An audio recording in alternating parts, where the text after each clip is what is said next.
So Dad went to go get 32 this morning. I'm not sure when Co-Alliance exactly opens on Saturday. I know at least they're open after 8 o'clock, but I don't know if they're open any time before that. I doubt it. There's not a lot of guys that run liquid. Most everybody runs pre-plant or side dress anhydrous, which we did for many years. So I wanted to check over a couple of things on the monitor. For some reason I was only getting target rate maps on Ops Center after I export stuff.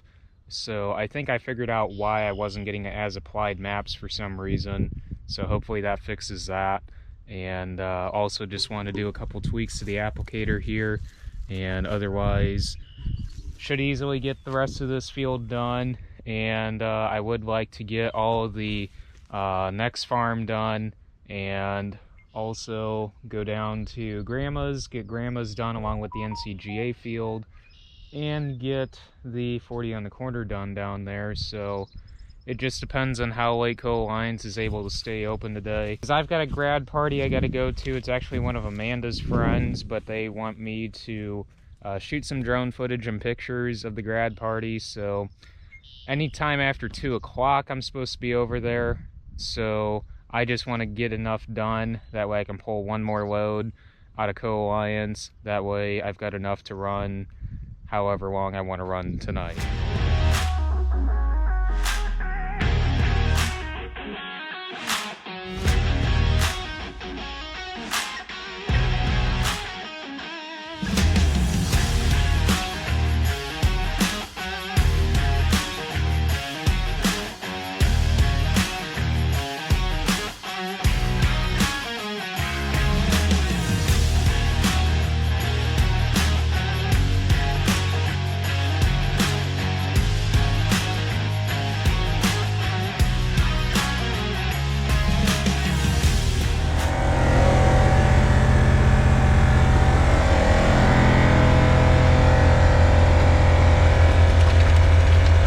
Customers called and he wants more foliar, and he's looking for foliar with an extra quart of manganese in it, like what we've been getting him, but we don't have any on hand. That's just something we're going to have to think about here more, about keeping more stuff on hand than what we've got currently, because we've only got premium foliar and sugar on hand, with Alleviate by itself also on hand, with just some established, which is tomato drench, which is basically, drench is what they call starter in the tomato world. Well, I would have shown you guys what I've just spent an hour doing. I didn't want to get the GoPro completely covered with 32.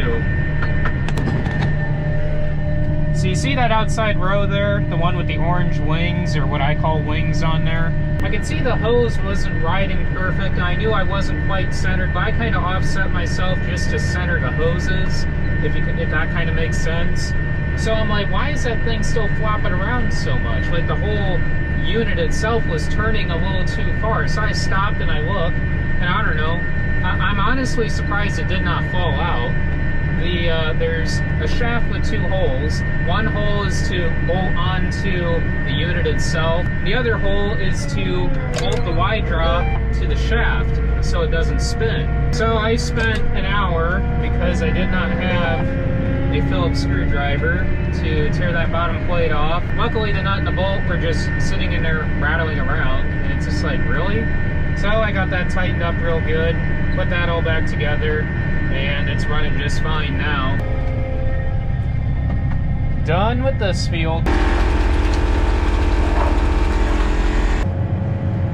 It is pushing 100 degrees out there, and there's probably about 90-95% humidity, so it's crazy humid and hot out.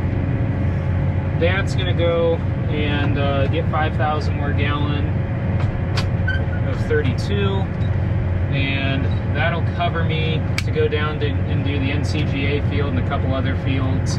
And him and Grandpa are gonna work on getting some pivots started. This big one's gonna suck. I really feel bad that they gotta do this out in the heat, but hey, no other perfect day to really do that. Play around in the freezing cold well water, so that's good. Get this pivot started, get the 40 on the corner started, and probably if I go down and run Grandma's Son, start that NCGA pivot then as well. It's starting to get dry, and there's not any rain in the forecast, so it's gonna get dry really fast.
Agitation valve.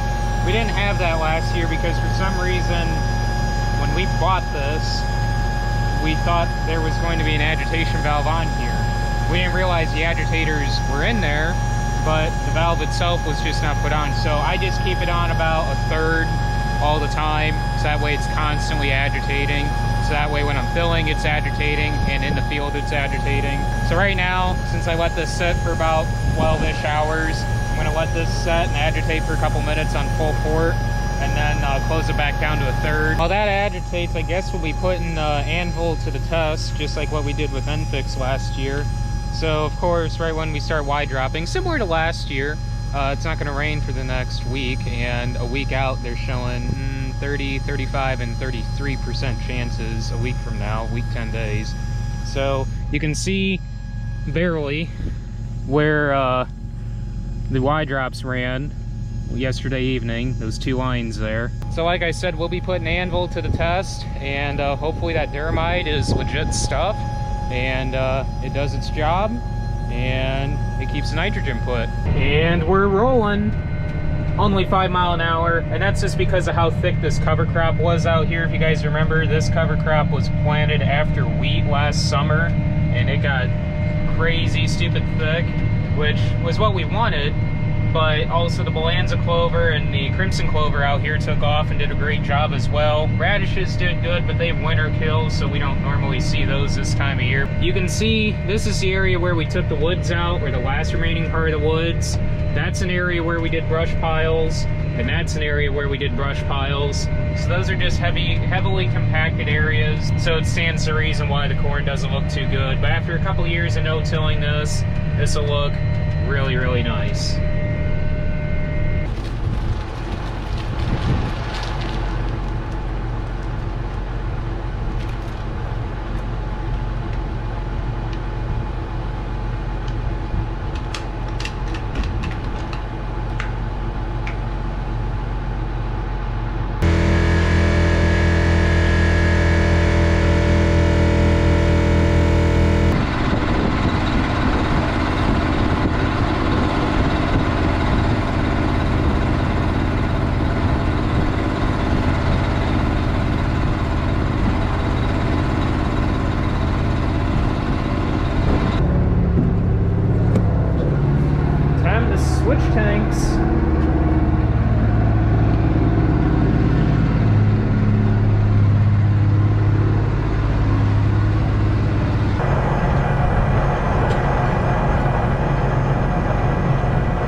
Smooth sailing at 42.5 gallon to the acre at 7 mile an hour.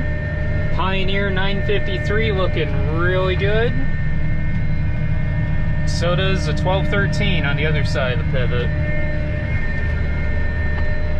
So this field was planted on May 7th, and currently GDUs we're at 566.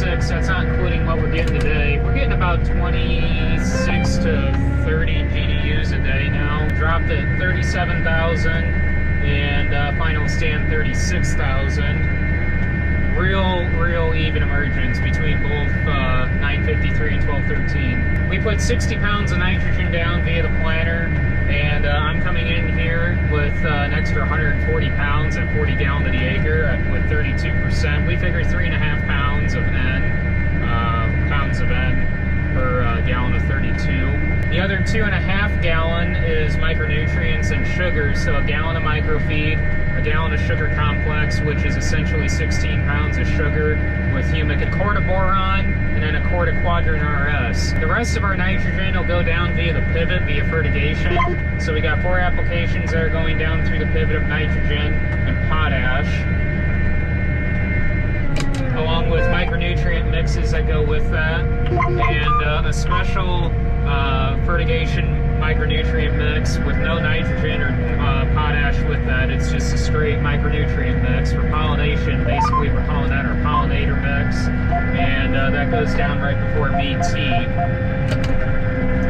So basically from here on out, the rest of it will go down through the pivot except one application through the sprayer when the corn's about 4 feet tall, roughly V12. And that'll consist of our fungicide, which will be, first pass will be Approach, and a complete micronutrient mix. Yep, right before the wheels. And then, I don't know, you should have seen it. It was like rust coming out of the end gun. Like, it was chocolate, like, I don't know, well, did them changing that GPS mess with the area for the end gun?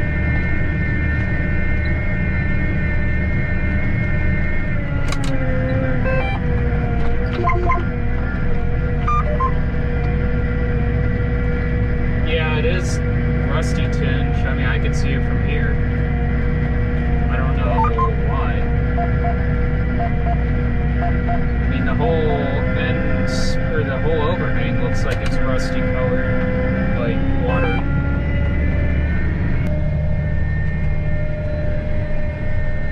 Dad and Grandpa are working on getting pivots started. I would imagine they've got the big pivot going and the other 40 going, and they're working on getting this one going to chase me out of the field. So we'll get it going around this way, and I'll have at least this half done so the pivot can just start walking around.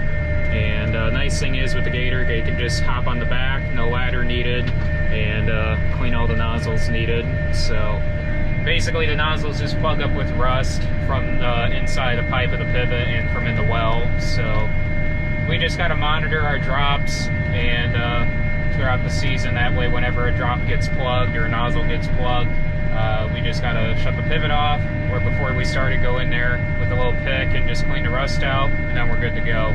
A lot of guys that have the overhead sprinklers and don't have drops, don't have issues in the area with rust is bad. Reason why we don't like overhead sprinklers and we run the drops is because one, minimizing rust on the pivot itself on the outside, especially with us fertigating, and two, we like the water down inside the crop canopy for less evaporation loss. Don't mind me, guys, just feeding some corn.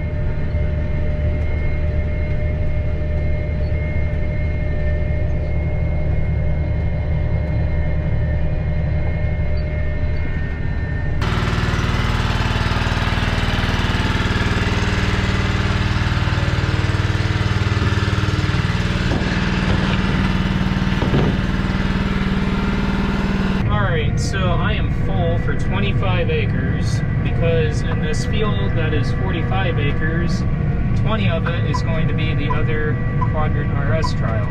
Controller is not yet available. Come on, controller. See, seems like it's one thing after another today. So this last Quadrant RS trial, that will be our final micronutrient trial for this year, as far as anything through the side dress applicator, so that'll be nice. Everything else is just straight microfeed and sugar.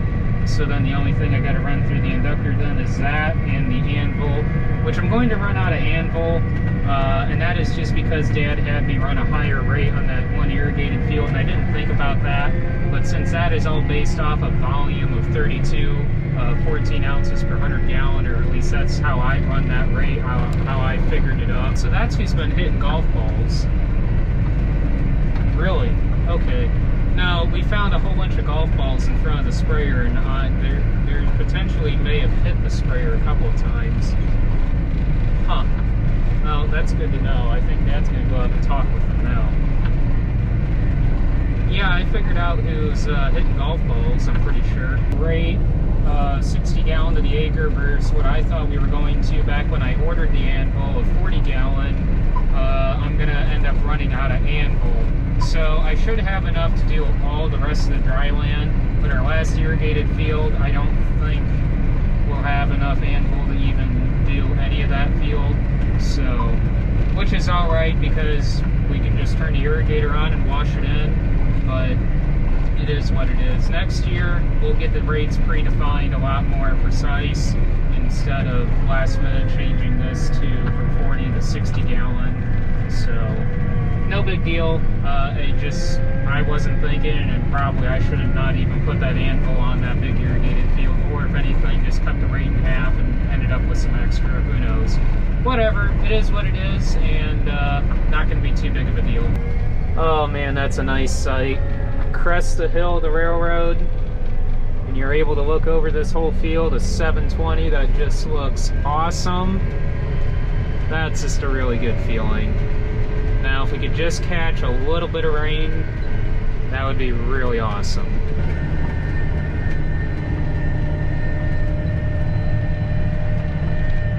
Wow, that corn looks really good. Pioneer 720.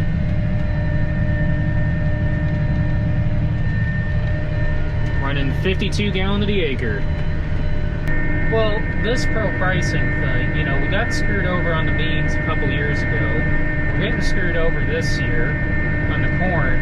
You know, I'm about ready to say, why are we even doing this pro pricing and just wash our hands of it? I mean, this is ridiculous. You might as well throw a dart at the board every single year with it.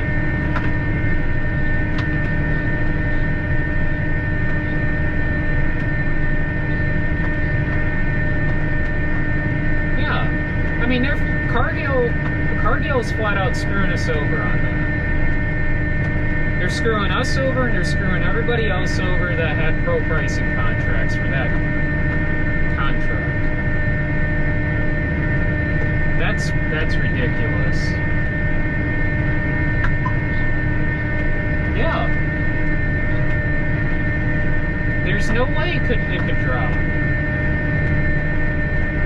Wow. This is ridiculous. Alright, you can go ahead and come up here and we'll fill up.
Well guys, I'm going to finish this Quadrant RS trial out in this field. And I guess Dad's going to hang around here in the fertilizer tender, and we're just going to leave the tractor and applicator here because I got a couple more fields yet on this farm yet to do, which I'll do tomorrow morning. And at least hopefully tomorrow get moved over into Stark County, and then hopefully I can get the tender down enough. That way while I'm gone, Dad can go get fertilizer, and when I get back, I can just run until the tender's empty. And should have side dressing done on corn. Done, I think, hopefully on Wednesday if everything goes smooth. Don't forget to like, comment, and subscribe down below. Don't forget to follow me on Instagram, Facebook, and Snapchat. And I will catch you guys in the next video. Thanks for watching, guys.